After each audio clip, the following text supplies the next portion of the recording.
6 years ago, I was a textile design graduate with zero teaching experience, zero savings, and absolutely no idea what I was going to do with my life. And then I got on a plane to Bangkok. What happened over the next few years? Teaching in Thailand, in Budapest, and eventually landing in Hamburg and building my own TEFL business from scratch. But I'm not here to sell you a highlight reel, because the truth is, before any of that happened, I was scanning job listings in a small town in Scotland thinking, is this really my life? Is this my future?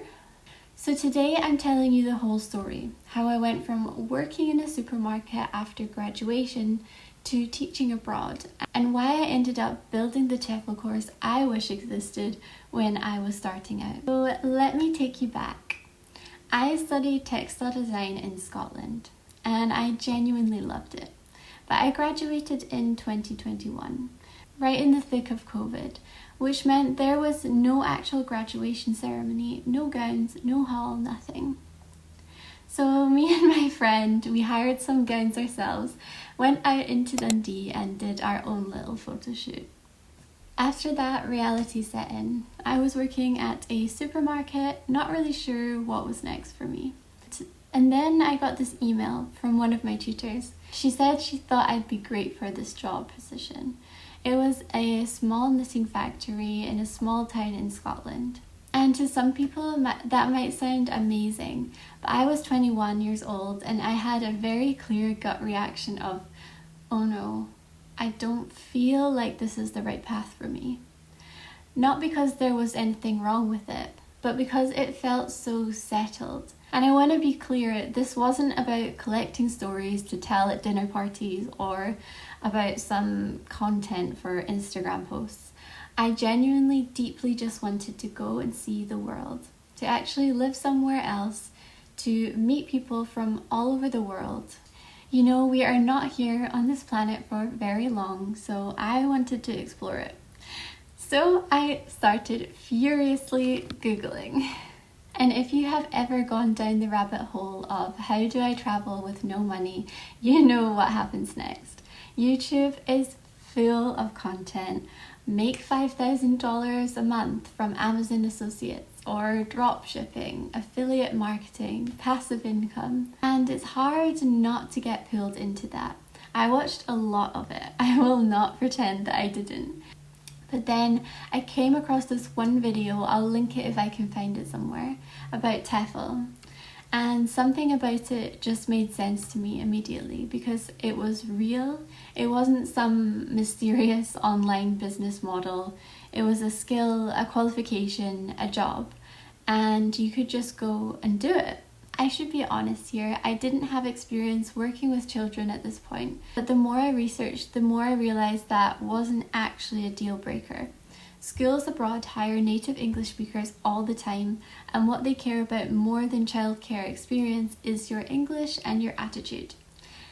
Because at the end of the day, the children learn through language immersion. So I found a TEFL course, literally the first one that came up onto Google, and I signed up. Now, the course I did was one of the big industry names. A lot of people have done it before. It was fine. It covered the basics. It gave me the certificate at the end of the day, so it was perfect. But in my opinion, it was very outdated.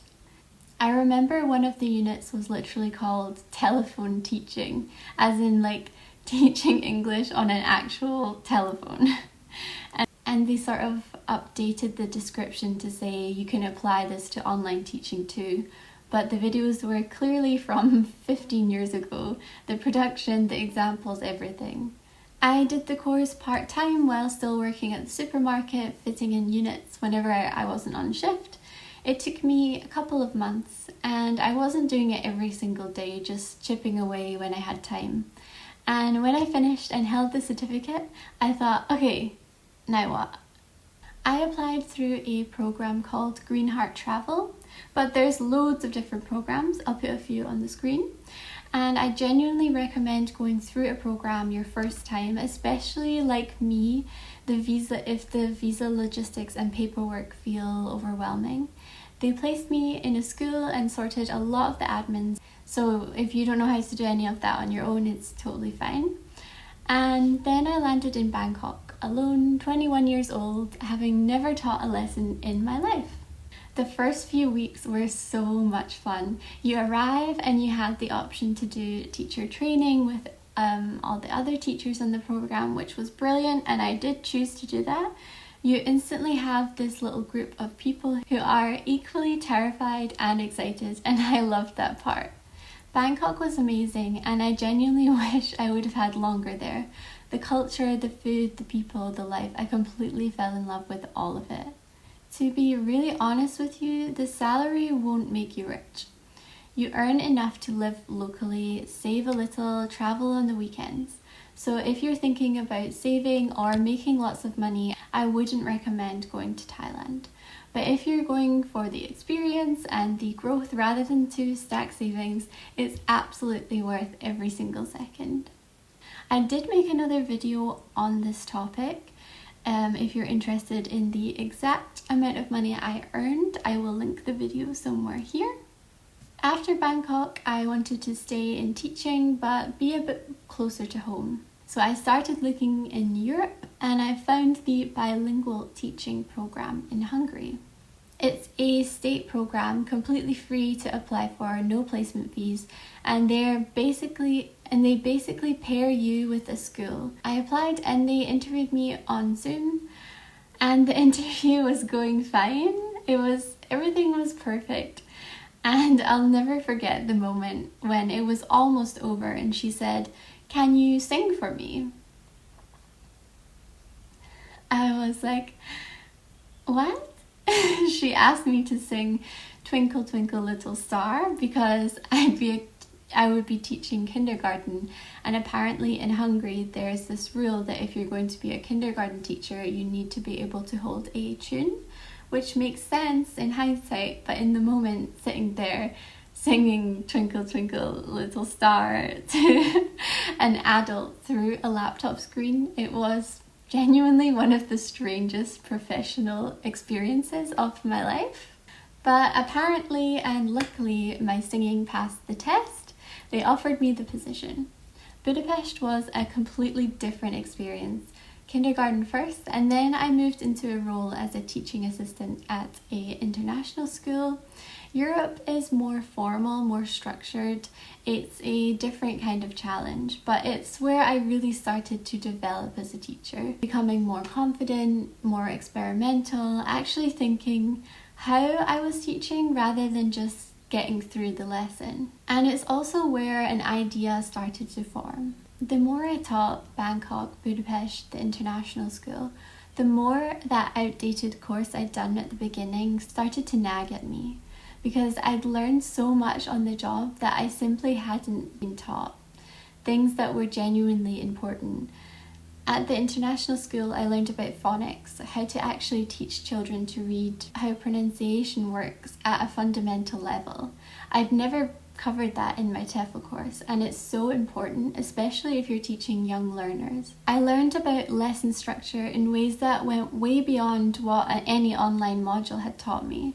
I learned what it actually feels like to stand in front of a room of children who don't share your language, and how to hold their attention and how to make something click. And I thought, why isn't this in a TEFL course? So when I moved to Germany, I built one. GoTEFL launched in 2025. It's a 120-hour fully accredited course, and I genuinely believe it's different from what else is out there.